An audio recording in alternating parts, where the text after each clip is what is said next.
एक सुई के नोक के बराबर जगह भी खाली नहीं है। इसमें क्या क्या है? तो एक तो इसमें हवा भरी है, ऑक्सीजन भी है, नाइट्रोजन भी है, हाइड्रोजन भी है, और भी जितनी तरह की वायु में होती हैं वो सब चीज़ इसमें है। ठीक है। अच्छा, तुम्हारे मोबाइल में अभी चित्र नज़र आ रहा है क्या? नहीं आ रहा, अभी तो बंद पड़ा है। ठीक है।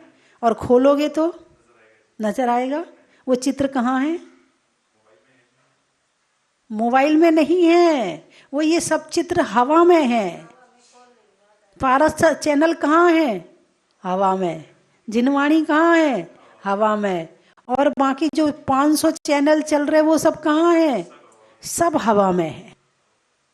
बस तुम कनेक्ट करते हो, तुम बटन दबाते हो तो वो नजर आ जाता है। ऐसे ही इस संसार में पाप कर्म और पुण्य कर्म, ज्ञानावरण, दर्शनावरण, वेदनी, मोहिनी, आयु, नाम, गोत्र और अंतराय से संबंधित सभी कर्म इस आकाश प्रदेश में भरे पड़े हैं। और वहां तो छोड़ो, हमारी आत्मा से भी बिल्कुल लाइन से खड़े हैं, बिल्कुल लाइन से। तुमने भाव बनाया और वो चिपके, इतने करीब में बिल्कुल लाइन से तैयार खड़े हैं। आंखों से नजर नहीं आते ना, लेकिन कर्म होते तो है ना, है ना। तो ये कर्म आते कैसे हैं और जाते कैसे हैं? कर्म चिपकते कैसे हैं? ये अपने आप चिपक जाते हैं या कुछ करना पड़ता है इसके लिए? अरे बोलिए ना, करना तो पड़ेगा ही।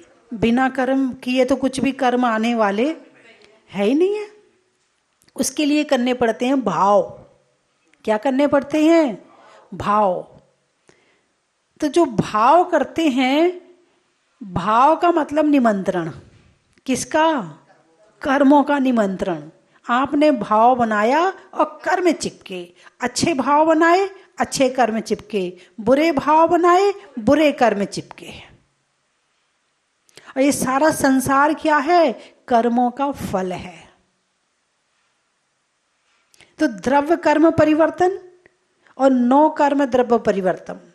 नो कर्म का मतलब होता है कि जो दिख रहा है, किंचित कर्म है भी नहीं और कर्म उससे आ भी सकता है। जैसे सामने से एक गाड़ी निकली, अब उसके माध्यम से आप कर्म बंद कर सकते हो क्या? चाहो तो कर सकते हो और चाहो तो नहीं कर सकते हो। यदि वो आपके दुश्मन की गाड़ी हुई, बोलिए बंद करोगे नहीं करोगे? हैं? और वो आपके मित्र की गाड़ी हुई तो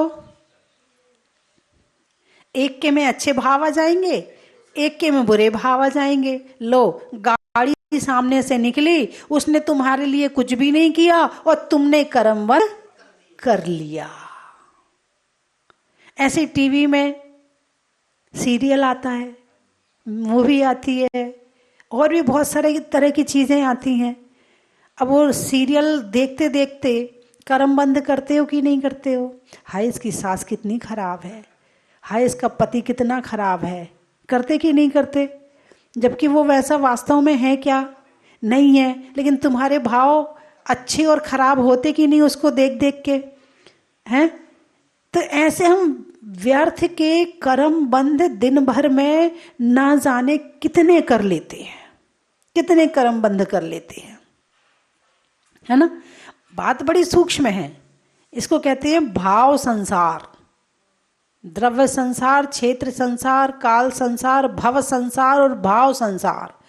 और ये पांचवा जो भाव संसार है ना, ये सबसे बड़ा संसार है और इसी के कारण से ही सारे संसार हैं। यदि भाव सुधर जाए तो सब सुधर जाए। यदि एक घड़ा उल्टा रख दिया तो सारे घड़े ऊपर के रखोगे तो कैसे होंगे? उल्टे ही रखने पड़ेंगे, सीधा तो उसमें टिकने वाला है ही नहीं है। और एक घड़ा नीचे सीधा रख दिया तो सारे सीधे रखते चले जाएंगे। ऐसे ही भाव सुधार लिए तो चारों संसार अपने आप या तो सुधर जाएंगे, और आपने प्रयास विशेष किया तो खत्म हो जाएंगे। तो द्रव्य संसार किसके कारण? भाव संसार के का भाव के कारण। क्षेत्र संसार किसके कारण? भाव के कारण। काल संसार किसके कारण? भाव के कारण। और भव संसार किसके कारण? भाव के कारण। बस सीधा गणित है।